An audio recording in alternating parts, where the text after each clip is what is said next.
What's going on, bass heads? It's Ryman with SKS-Audio, and in today's video, we're going to be taking a look at the Down4Sound DBZ 15.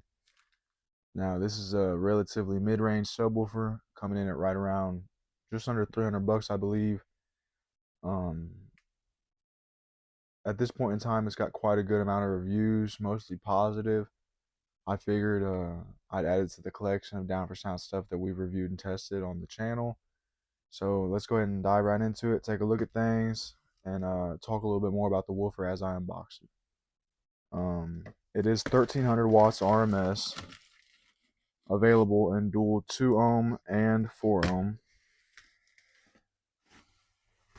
Like I mentioned, it is more so the middle player in the Down4Sound lineup. Alright guys, so I just went ahead and checked. We got the Street Beat, the DBZ, and then DVX, TCX. And this will be completion to reviewing of the entire lineup of Down4Sound subwoofers for us, so that's pretty awesome. A box inside of a box. Now I do plan on lining all these subwoofers up for you guys, although the Street Beats that we have are 12s. Still, just thought it'd be kind of a cool idea to line them all up, show you guys what they look like, talk a little bit about the specs of each one, price, and what each one best suits. All right.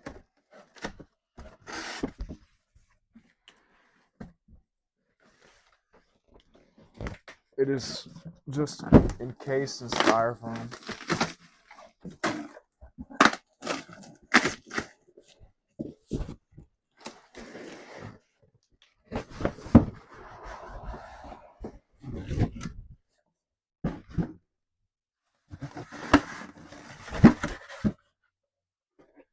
I don't know how familiar you guys are, but I like this style of packaging.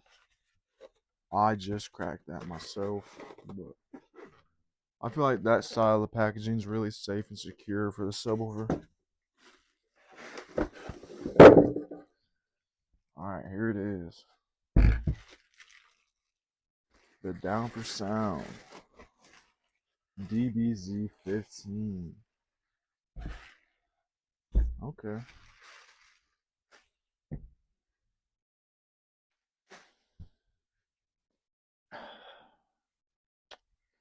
Smells like a normal subwoofer, if that makes any sense. They all got their own smell, but this one smells normal. Got a pressed paper cone, a pretty decent surround, carbon fiber dust cap, gotta love that. Stamped with the Down4Sound logo, and then the subwoofer series right here in white. Not stamped, it's just printed. Looking pretty nice. I'm gonna go ahead and take this gasket off here. The gasket doesn't feel very high quality at all. Then again, it is one of the cheaper subwoofers. Pretty thick gasket. 100% an excess amount of glue on the surround. Gotta love to see that. No lifting anywhere around here. Seems to be well glued. Looking back inside the subwoofer, decently glued triple joint, no excessive amount of glue or anything like that. Definitely got some nice amount of slack on the tensile leads, dual tensile leads, mind you.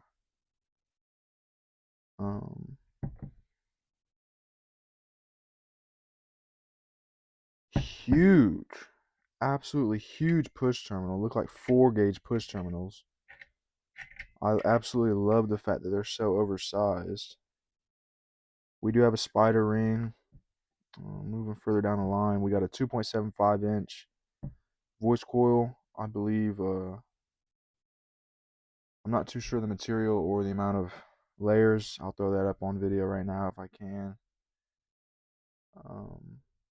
A good amount of glue on the screws holding the basket to the motor. Got that hexacone stamped boot with the Down4Sound as well. a flared bottom plate. You guys, I don't know if you're familiar with me, but I love those.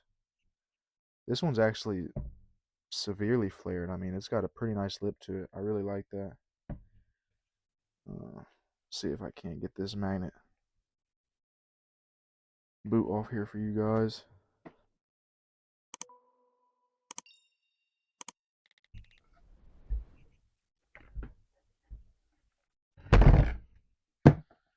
Let's hope this one doesn't break the table like the TCX.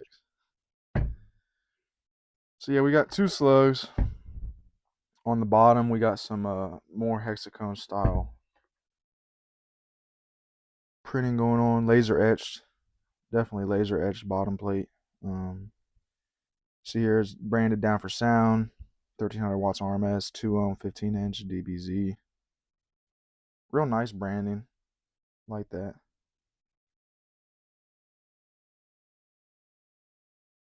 The basket definitely looks different. I'm not seeing any correlation with any other subwoofer series or brands. Yeah, really, the thing that I'm finding most unique about this subwoofer is probably gonna be the carbon fiber dust cap and these huge push terminals. That's completely overkill, but it's nice. I mean, especially when you're wiring these subs in parallel, it really helps. I mean, especially if you're sending more than rated power to it, which this isn't exactly the sub made for that, but if you're doing it, it just makes getting bigger wire in there even easier. Of course, I'm going to get you guys some close-up shots here soon. Just stay tuned. That's pretty much it. Definitely an excessive amount of glue on the dust cap as well.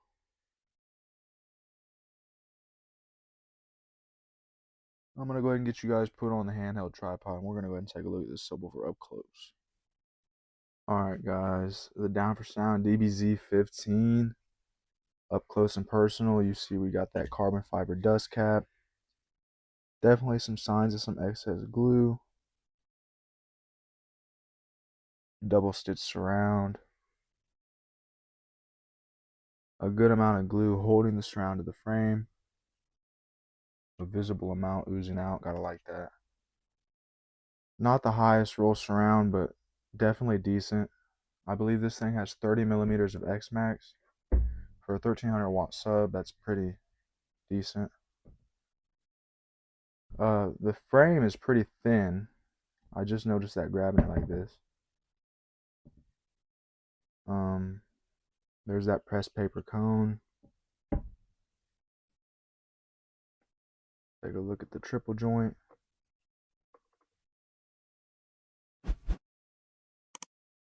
Clean and uniform, not really an excess amount of glue, but it is very tidy.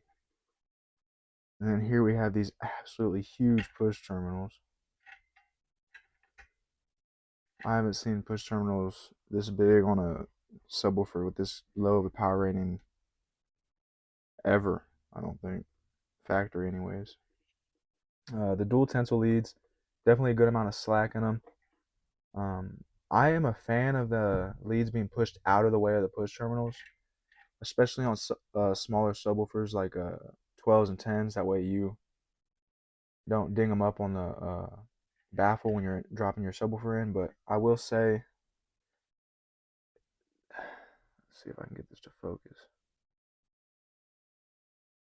It's just a little weird how it's bent back. I'm not saying it's going to affect performance or quality or anything like that, but it's almost pulling on the heat shrink. There's all that glue on the screws holding the basket to the motor.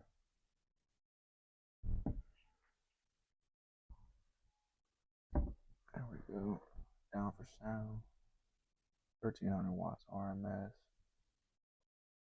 DBZ. The hexagon style logo etched into the back plate. Nice venting going on there. All in all, a pretty decent subwoofer for the price. $300. We're gonna get this thing hooked up to the test bench, and I'll let you guys be the judge of that. All right, guys, here we are over the test bench with the Down4Sound DBZ 15. Just a couple things I want to know before we get started throwing different test tones at this and whatnot. This will be a free air test, and this subwoofer is brand new. I'm not saying that it won't take 1300 watts, free air, but if we touch that number, it'll probably be brief, maybe even going above it briefly, but I don't want to damage anything. On top of that, this subwoofer's FS is relatively high, so I'm sure it will like the higher frequencies a lot better than the lower ones. We're still going to do that standard 20 hertz test tone through this thing, but that's just a couple bases I want to touch before we get started. This subwoofer barely weighs anything, coming in at around 30 pounds. So I probably will have to keep a hold of this subwoofer most of the time. But now that I got that stuff out of the way, let's go ahead and do this 20 to 40 hertz sweep on the Down4Sound DBZ 15. See what kind of numbers we could throw at it. And that noise is the table, you guys. So there we go. There's over 300 watts on the low end.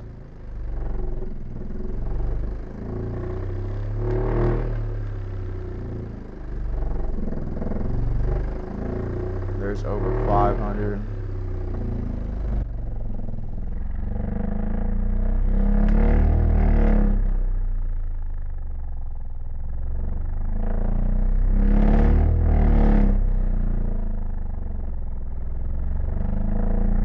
There's over 700 watts.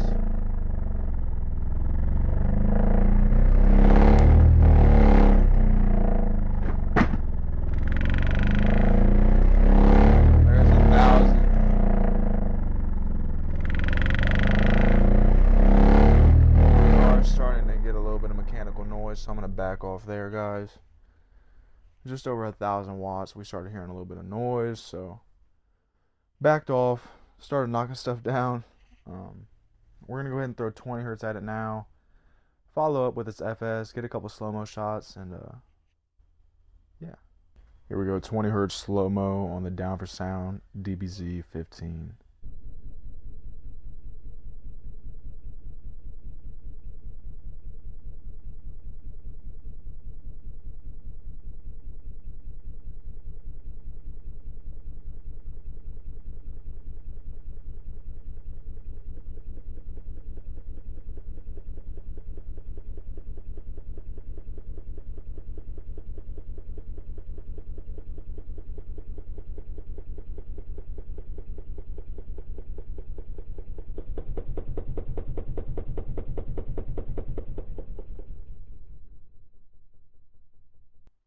Over 1,600 watts. Granted, briefly, but over 1,600 watts. Alright, guys, final test. We're going to go ahead and throw this subwoofer's FS at it, which is 39 hertz. A pretty high FS. But I figured let's go ahead and see how this subwoofer likes its FS.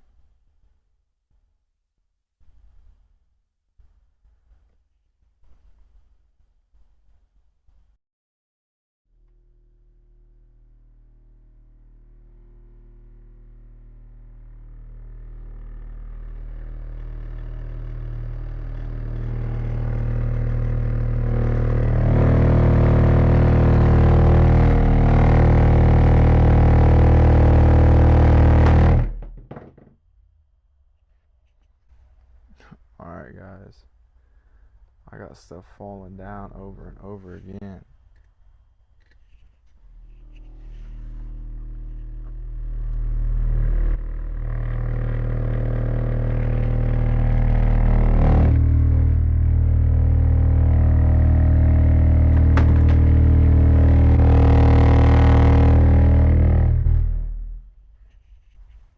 Just a little burp up to 1,700 watts, you know. Nothing crazy. Let's do it again, actually. Had the subwoofer facing you guys this time.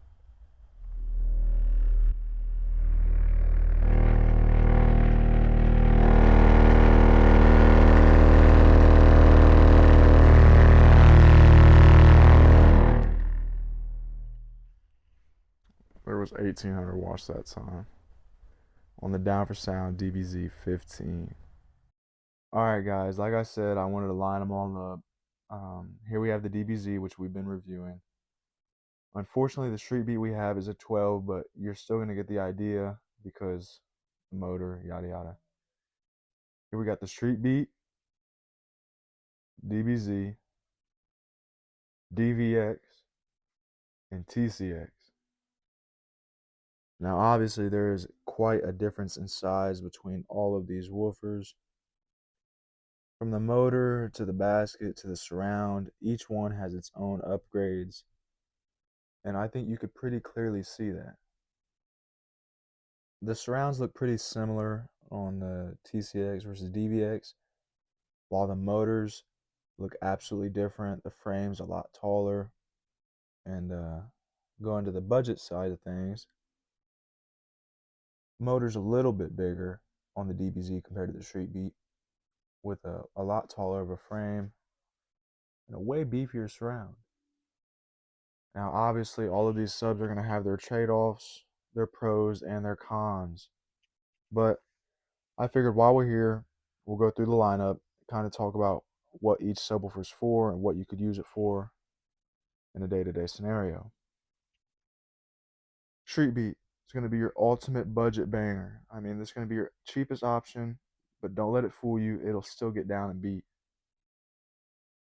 DBZ, you want to spend a little bit more money, you want to get a little bit louder, and you want a little bit more reliability and longevity. Definitely go with that. I mean, you get a little bit better looks too, and just overall, still a clean budget option. Now you're looking for some insane X-Max. You're looking for some low notes, wind, playing with authority. That's when you could start considering the DVX. Now this thing's a little bit expensive, but it makes up for it in sound quality and in performance. TCX, you're a madman. You're crazy. You're going all out, SPL, wind all day. Insane burps, numbers, just everything about this sub is balls to the wall. You can't get any better than it.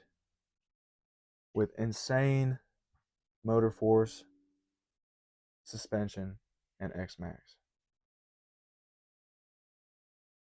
Obviously, you notice the higher end subwoofers have the metal surround, clamping down on the surround. That's going to help keep that surround down on those high X-Mech moments. Over here, you just got a basic glued down surround. You're not going to really be pushing these subwoofers that hard. So, them being clamped not all that necessary. Overall, Down4Sound lineup's looking pretty sick. Looks like they got a little bit of something for everybody. Let me know what you guys think down in the comments below. Which subwoofer would you pick, if any, and why? But now that we kind of touch base here, let's go ahead and get back to the DBZ, focus on that, and close up the video with some of our final thoughts. Well, that pretty much wraps it up for this video. The Down4Sound DBZ 15.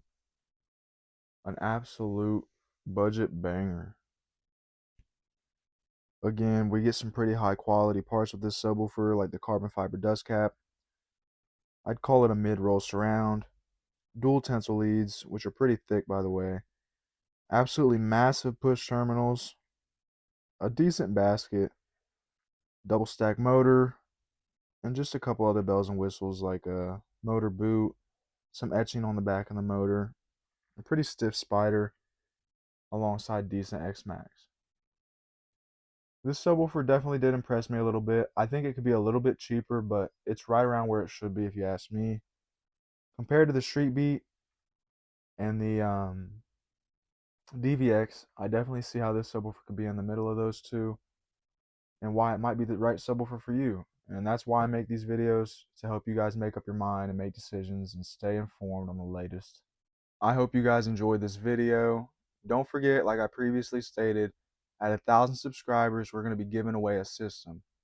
Now, exact details are still not to be disclosed until we reach 1,000 subscribers, but just keep that in mind. At 1,000 subscribers, we're going to be giving away an entire system.